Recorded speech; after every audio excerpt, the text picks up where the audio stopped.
Thanks, Dan. Hello again, Hello, Mikel. Gary. Thanks for your time. Thank you. Injury update to Tommy Asu. Yeah, we assessed him after the game. We took him out for precaution, so we will wait whether it's useful to use him or not. We will decide tomorrow. You weren't sure whether it was just a case of extra fatigue. Yeah. Are you any more clear yet? No, not yet. But he's a strong boy. Hopefully he'll be fine. And if not, then obviously Ben White's had a few games, a few minutes now. He can step in.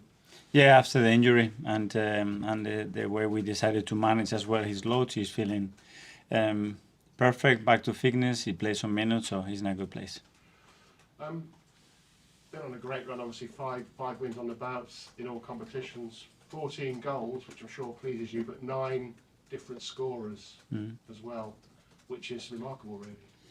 Yeah, it's really good. That means that the team has goals. They come from different places, so makes it more unpredictable, and the players are eager to score as well. And last year we had something very similar to that. We share the goals in a great way, and we have to continue to do that. And Mikel Saka, another milestone. We keep speaking about milestones, don't we? But if he is selected tomorrow night, 200 games for him at Arsenal. Yeah, Such a young age. it's not bad at his age. Yeah, it's going really fast, but it shows again the consistency, the availability that he had over the last few years. That has been tremendous, and the impact that he's had in the team, really positive. Spoken about that run that you've been on, so obviously everything's really, really positive at the moment, top of the table as well. But it's a test of character, isn't it? At Luton Town, small ground on a cold December night. I would say it's an inspiring place. I think what they've done is remarkable. What Rob did with the team last year, the way they did it, what they transmit as a team. We are neighbors, always very close from here. So it's just an amazing story, and they fully deserve all the credit that they are getting from last year, as well the way they are playing this season, the results that they got, how close the games they've been, all the games that they play, they've been extremely close. So tomorrow we're going to have a really intense and difficult match. And Rob Edwards, you know very well. Yeah. I think you're in the same classroom doing the co-license, is that right? Yeah. He's a great coach and a really special person as well. And you can tell the way he coaches his team and the way his team behaves. And I'm very happy for him the way he's doing. And you stayed in touch over the... Yeah, we are. Yeah, because he was here at Watford as well not long ago. So we've been pretty close. Another coach you're very close to, Pep Guardiola. Did you smile when you saw his post-match interview yesterday? On to the next one, please. Thank you. He doesn't want to do a Mikel commenting about the referees. Is that going to go down in kind of football vocabulary now, doing a Mikel? I'm not sure. I have enough in my garden and in my plate as well. So let's move on. Thank you. Yeah. Goes George. Oh, sorry, no, we'll go to Becky from PLP. Sorry. Hi, Mikel. Do you think Luton Town are a much better team than what their 17th place in the table currently suggests? I think they are a really good team. I think probably the table doesn't reflect what they've done in many games, the way they lost games or draw games as well in final minutes of final stages of games. As you said, probably doesn't reflect that. But yeah, difficult game, that's for sure.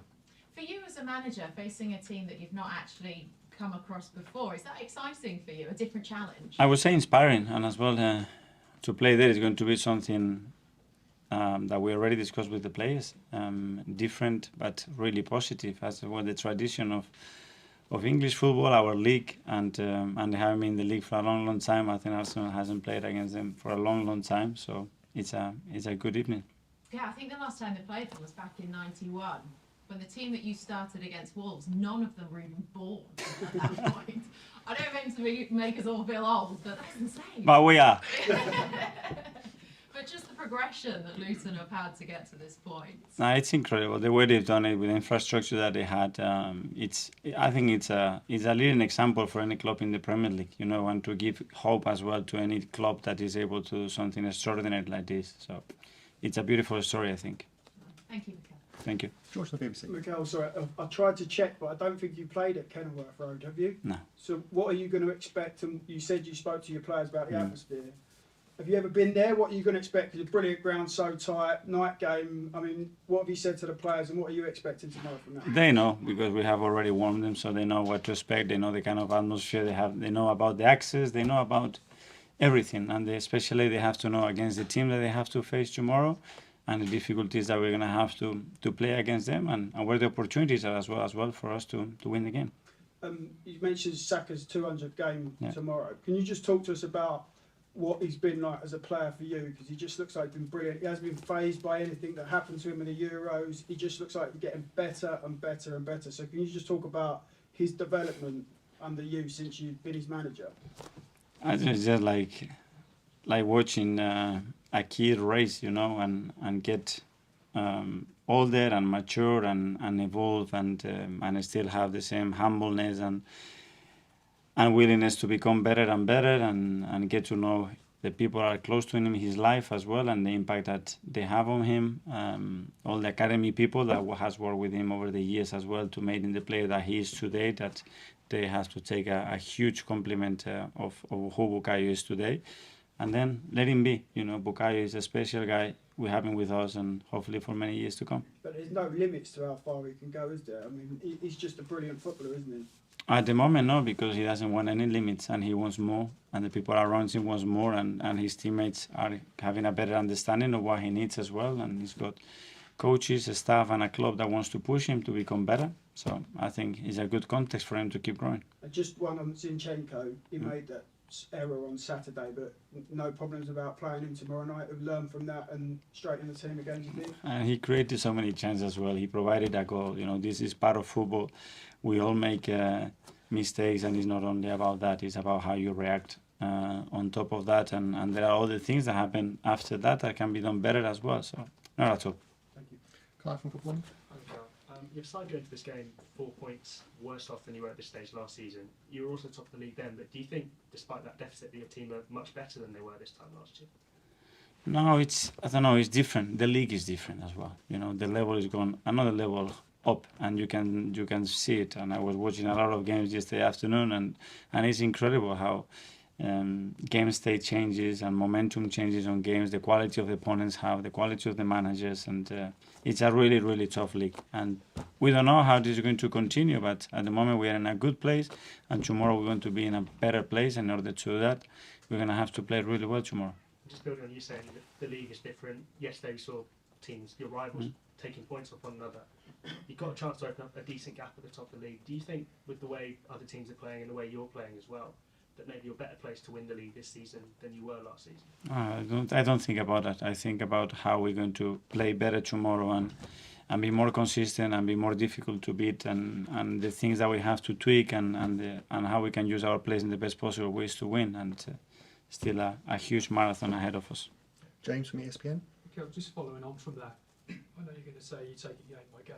City have drawn 3 in a row now. You must take some encouragement from that in the title race. The encouragement, no. The encouragement comes from watching the team play and watching behave every single day, and how hungry and willing they are to play every single game, the way they approach every single training session. That's what it gives me encouraging. What the others do is something that we cannot control. Something that Gary Neville and Jamie Carragher were talking about yesterday was that they feel maybe there's a drop-off in City from last season because they won the treble, because they hit this incredible high. Is that something you've seen? I don't look at those things. I have enough looking at my team. You're always very respectful of Pep. If I said mind games to you, do you know what I mean by mind games? When obviously Arsene Wenger and Sir Alex used to get into that sort of thing. You're not a manager who's going to get into mind games, are you? Do you see the value of it? If I am good at mind games, maybe you don't notice. Say something about Pep now then.